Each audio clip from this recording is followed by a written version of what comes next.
સંતો હતા એમને રંગ્યા પછી જે અમુક યુવકો હરિભક્તો એટલે તે જરૂરી હતા અલગ અલગ સેવાઓ માટે એ હતા. તો બાપાએ એ બધાને પણ રંગ્યા અને પછી બાપા પોતાના રૂમમાં ગયા. પછી બધા અંદર અંદર એટલે યુવકો હોય એટલે તો પછી એકદમ આમ મસ્ત થઈને પાણીથી ને રંગથી બધા રમ્યા. આ વાતની બાપાને જાણ કરવામાં આવી કે બાપા આપ રૂમમાં પધાર્યા. પછી યુવકો બહુ રમ્યા રંગોથી ને બધું. તો બાપા વોકિંગ કર્યા પછી કે મારે ત્યાં જવું છે. લોકો કેમ બાપા ત્યાં જવું છે? બાપા કે બસ ત્યાં જવું છે. ને બાપા ખાસ ચાલીને જ્યાં રમ્યા હતા બધા યુવકો ત્યાં પધાર્યા. હજી રંગ ને બધું ઢોળાયું હતું. બાપા એકદમ નીચે નમ્યા. એટલે સેવકે પકડી કે બાપા શું કરો છો? બાપાને આપણે ખ્યાલ છે કે આટલું બધું ભણવામાં જોખમ અને તકલીફ પડે.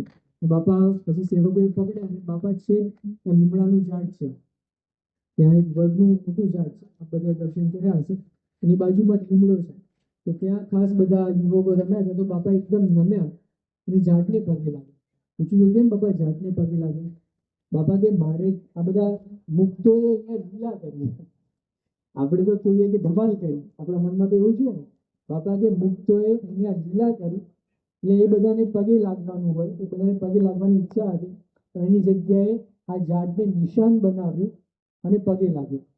ને બાપાની આ રીત આપણને દેખાય કે બાપાની ઈચ્છા તો દરેકને પગે લાગવાની હોય છે, પણ એની જગ્યાએ એક નિશાન, એક વ્યક્તિ, એક સ્થાનને એ પગે લાગે અને એ દ્વારા ભાવના વ્યક્ત કરે કે મારે બધાને પગે લાગવું છે. ને એટલું જ નહીં, બાપા ખરેખર બધાને પગે લાગે છે. અને એક દિવસ નહીં, 2 દિવસ નહીં, રોજ પગે લાગે છે. તમે જાણીને આઘાત લાગશે, એટલે આમ શોક જેવું લાગશે એ ખરેખર. તો બાપા જ્યારે પૂજા પછી બધાને હાથ જોડીને વંદન કરે છે ને, પ્રણામ કરે છે, આંખો દ્વારા મળે છે.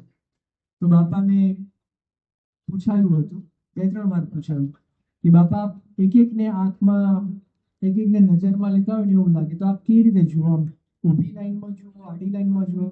બાપા કે ના ના એવું નહીં, કોઈક વાર ઊભી લાઈનમાં, કોઈક વાર આડી લાઈનમાં, કોઈક વાર આમ ત્રાસું, પણ કોઈ બાકી ના રહે.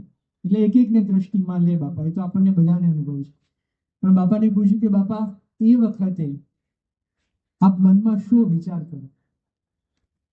તો બાપા બોલ્યા, દરેક સામે જોઉં અને મનમાં બોલું, હું તમારો દાસ છું, હું તમારો દાસ છું, હું તમારો દાસ છું. આત્મતૃપ્ત સ્વામી એકવાર વાત કરી હતી કે સત્પુરુષના ગુણો એ કોઈ વ્યાખ્યામાં બાંધી શકાય એમ નથી, પણ એમના ગુણોથી, એમના પ્રસંગોથી ગુણોની વ્યાખ્યા બને છે. એટલે દાસ ભાવ, આ દાસ ભાવ વર્ણવવા કોઈ વ્યાખ્યા જ નથી, કોઈ શબ્દો જ નથી. સ્વામીનો દાસ ભાવ, સ્વામીની નમ્રતા, સ્વામીની મહિમા દ્રષ્ટિ, એના પરથી આ બધા સદગુણોની વ્યાખ્યા રચાય છે. એવા ગુરુદેવ આપણને મળ્યા છે. એમના ગુણોનો એક અંશ પણ આપણા જીવનમાં આવે તો આપણે ધન્ય બની જઈએ. એ સ્વામિનારાયણ ભગવાનનું છે.